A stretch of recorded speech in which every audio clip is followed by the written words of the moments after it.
नमस्कार, स्वागत है टाइम में।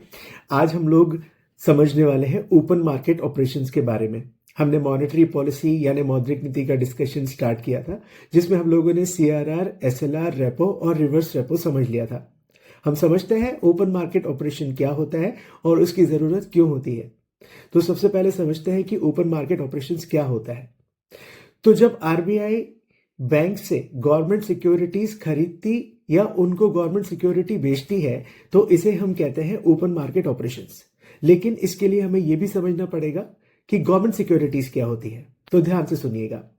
अगर सरकार को पैसे की जरूरत है और वो आरबीआई के पास जब पैसा उधार मांगने जाती है यानी बोरो करने जाती है, तो जो कोलेट्रॉल रखवाती है सरकार, उसे कहते हैं गवर्नमेंट सिक्योरिटी।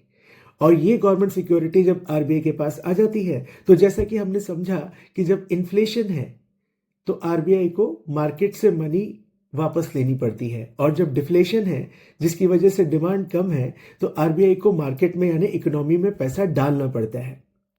तो ये एक बेसिक मॉनेटरी पॉलिसी का रूल है। मॉनेटरी पॉलिसी का एक बहुत इंपॉर्टेंट टारगेट होता है इन्फ्लेशन को कंट्रोल करना। कौन सा इन्फ्लेशन, कौन सी महंगाई? CPI, that is consumers price index. तो जब आरबीआई बैंक्स को गवर्नमेंट सिक्योरिटी बेचेगी, तो बैंक्स आरबीआई को अपनी लिक्विडिटी यानी उनके पास जो कैश है वो दे देंगे, तो उनके पास लोनेबल फंड कम हो जाएगा बैंक्स के पास।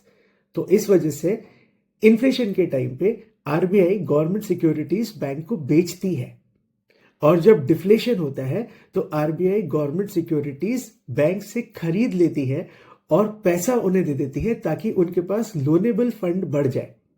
इसे ही हम ओपन मार्केट ऑपरेशंस कहते हैं। आई होप ये कंसेप्ट मैं आपको समझा पाया। ऐसे और भी कंसेप्ट जानने के लिए प्लीज हमें लाइक करें और सब्सक्राइब करें।